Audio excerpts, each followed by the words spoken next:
Hello everyone, नमस्कार friends. आज के वीडियो में मैं आपको बताने वाली हूँ कि अगर आप प्रेग्नेंट हैं तो आपको ऐसे 8 काम जो बिल्कुल नहीं करने हैं, इन 8 कामों से बिल्कुल दूरी बना लेना है, क्योंकि फिर आपको दिक्कत हो सकती है। बहुत से कमेंट्स मेरे पास आते हैं, मैम मुझे ये दिक्कत हो गई, मुझे ब्लीडिंग की समस्या हो गई, मेरी प्रीमेच्योर डिलीवरी हो गई। तो आप प्रेगनेंसी में जितने भी सारे कॉम्प्लिकेशन से बचना चाहते हैं तो ये वीडियो सिर्फ आपके लिए है। आप अपनी प्रेगनेंसी को हेल्दी तरीके से पूरे 9 महीने निकालना चाहते हैं, बच्चे को भी हेल्दी रखना चाहते हैं, बच्चे की ग्रोथ सही रखना चाहते हैं, तो इस वीडियो को पूरा ज़रूर देखिएगा। इसमें बहुत ज़्यादा इंपॉर्टेंट टिप्स मैं आपको बताने वाली हूँ जो बहुत ज़्यादा ज़रूरी है आपके लिए जानना। तो वीडियो स्टार्ट करने से पहले फ्रेंड्स, चैनल को ज़रूर सब्सक्राइब कर लीजिए इसी तरीके के और भी वीडियो देखने के लिए, और पास में जो घंटी है उसको भी दबाना बिल्कुल मत भूलिए। साथ में अपने फ्रेंड्स फैमिली के साथ भी इस वीडियो को शेयर कीजिए जो महिलाएं आपके घर में प्रेग्नेंट है, जिससे उनको भी इस वीडियो से हेल्प मिल सके। तो चलिए आज का वीडियो हम स्टार्ट करते हैं। सबसे पहली बात जो आपको ध्यान रखनी होती है फ्रेंड्स, वो होती है कि जैसे ही आपका चौथा महीना लग जाता है आपको आगे की ओर झुकना बिल्कुल बंद कर देना है। आगे की ओर झुकना प्रेगनेंसी में बहुत ज़्यादा हार्म दे सकता है बच्चे के लिए, तो आपको आगे की ओर झुकना बिल्कुल बंद कर देना चाहिए चौथा महीना लगते ही। इससे क्या होता है कि पेट पर बहुत ज़्यादा दबाव पड़ने लगता है, तो दबाव पड़ने से मिसकैरेज के चांस भी हो सकते हैं। तो स्पेशली ये बात आपको किचन में ध्यान रखनी है कि अगर आप किचन में काम कर रही हैं, कोई चीज़ नीचे गिर जाती है तो आगे झुककर आपको कोई भी चीज़ नहीं उठानी चाहिए। आप किसी की हेल्प ले लीजिए, अगर कोई हेल्प के लिए नहीं है तो आप अपने घुटनों को मोड़कर पहले बैठ जाइए, उसके बाद उस चीज़ को उठाइए, धीरे से आप उठ जाइए। इस तरीके से आपको करना चाहिए। दूसरी बात जो आपको ध्यान रखनी होती है, बहुत सी वीडियो में आपने देखा होगा कि आपको ज़्यादा टाइम तक खड़े नहीं रहना है, लेकिन उसका कारण आपको पता नहीं होगा। कारण इसका यही होता है कि फ्रेंड्स, ज़्यादा टाइम खड़े रहने से क्या होता है कि ग्रेविटी के कारण जो बच्चे का जो फोर्स होता है वो नीचे की तरफ पड़ने लगता है, जिस वजह से क्या होता है कि ब्लड सर्कुलेशन पर फ़र्क तो पड़ता ही है, साथ में ब्लड सर्कुलेशन सही तरीके से ना होने से सूजन भी आ जाती है आपको पैरों में, और इसके साथ ही प्री मेच्योर डिलीवरी के चांसेस भी बढ़ जाते हैं, क्योंकि जब बच्चा ग्रेविटी के कारण बिल्कुल नीचे आता जाएगा तो डिलीवरी जल्दी होने के चांसेस हो जाते हैं। इसीलिए आपको प्रेगनेंसी में ज़्यादा टाइम तक खड़े रहने के लिए मना किया जाता है। जब भी आप किचन में काम कर रही हैं और ज़्यादा टाइम खड़े होने का काम है तो आप पास में एक चेयर रख लीजिए। जब आपको नहीं लग रहा कि आप खड़े नहीं रहना है तो उस पर बैठ जाइए, रेस्ट कीजिए। खड़े होकर कुछ काम है तो खड़े हो जाइए, फिर काम कर लीजिए। कंटिन्यू खड़े मत रहिए, बीच बीच में रेस्ट लेते रहिए और अपना काम भी करते रहिए। तीसरी चीज़ जो आपको ध्यान रखनी होती है, अपने वॉशरूम में टॉयलेट की सफाई आपको नहीं करनी चाहिए। इसमें 2 रिस्क होते हैं। पहला कि जो भी आप जिस चीज़ का केमिकल का इस्तेमाल कर रही हैं वो आपके सांस के जरिए अंदर जा सकता है और परेशानी दे सकता है। दूसरा कारण, वॉशरूम साफ़ कर रही हैं आप या टॉयलेट साफ़ कर रही हैं तो झाग होता है, जिससे कि फिसलन का डर भी रहता है।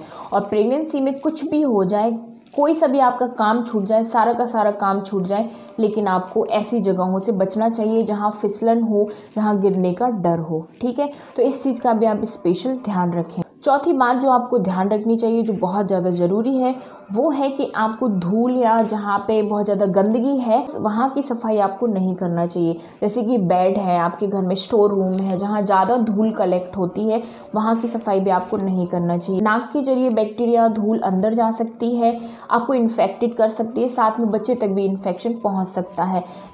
ऐसी जगहों से भी दूर रहें, ऐसी जगहों की साफ़ सफाई आप ना करें। कुछ दिन की बात होती है, अभी नहीं करिए, 9 महीने और सही नहीं होगी सफाई, कोई दिक्कत नहीं है। 9 महीने के बाद भी आप साफ़ सफाई कर सकते हैं, जितनी मर्जी उतनी आप सफाई करिए, कोई दिक्कत नहीं। बस ये टाइम जो होता है वो निकालने का होता है, वो ये इजीली टाइम निकल जाना चाहिए, क्योंकि इससे आपको पता है कि हमारी दूसरी जान भी जुड़ी होती है, मतलब हमारे बच्चे की जान जुड़ी होती है।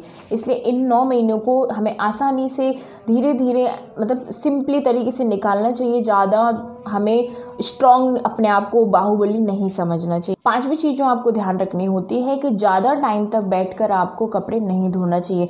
वैसे तो बैठकर कपड़े धोना ही नहीं चाहिए, लेकिन आपकी मजबूरी है, आपको कपड़े धोने पड़ते हैं बैठ के, तो आप क्या कीजिए, ज़्यादा टाइम तक मत धोइए, थोड़े थोड़े कपड़े डेली धोइए, जिससे कि आपको ज़्यादा कपड़े इकट्ठे ना हो और ज़्यादा टाइम तक बैठकर आपको कपड़े ना धोने पड़े।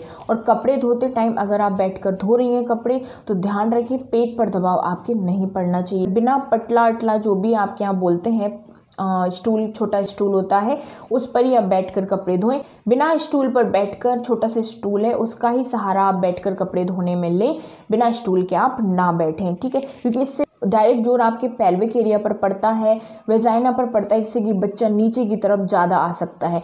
इसलिए आपको किसी चीज़ का सहारा लेकर, किसी चीज़ पर बैठकर ही कपड़े धोना चाहिए।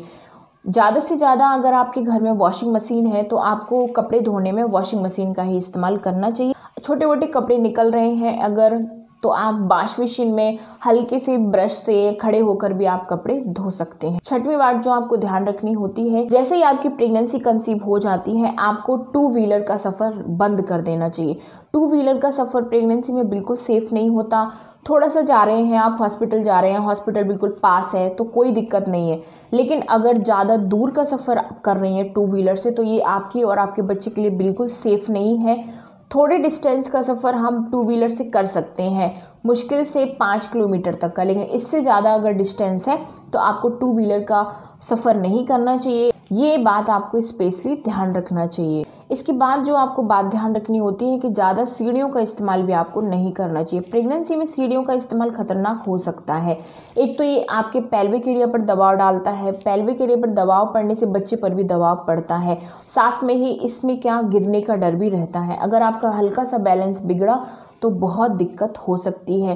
भगवान न करे ऐसा किसी के साथ हो, इसलिए प्रेगनेंसी में आप ज़्यादा सीढ़ियाँ चढ़ना उतरना अवॉइड करें। अगर आप फर्स्ट ट्राइमेस्टर में हैं या सेकंड में या थर्ड में, किसी भी ट्राइमेस्टर में हैं और अगर आप ज़्यादा सीढ़ियों का इस्तेमाल करती हैं चढ़ने उतरने में, तो इससे आपको ब्लीडिंग की शिकायत भी हो सकती है। इसलिए सीढ़ियों को जितना ज़्यादा हो सके अवॉइड ही करें। इमरजेंसी है तभी आप सीढ़ियाँ चढ़ें उतरें, वरना ऐसे बार बार सीढ़ियाँ उतरना चढ़ना आपके लिए सेफ नहीं। इसके बाद 8वीं बात और अंतिम बात जो आपको ध्यान रखनी है वो है कि आपको सही पोजीशन में सोना चाहिए।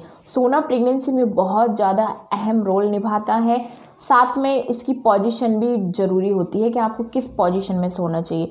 फ्रेंड्स, आपको इससे पता है, हर वीडियो में मैं बताती हूँ कि ज़्यादा से ज़्यादा आपको लेफ़्ट करवट ही सोना चाहिए। लेफ़्ट करवट लेके थोड़ा सा आप थक गए, थोड़े टाइम के लिए राइट करवट सो सकते हैं, लेकिन ज़्यादा से ज़्यादा आपको लेफ़्ट करवट ही सोना चाहिए।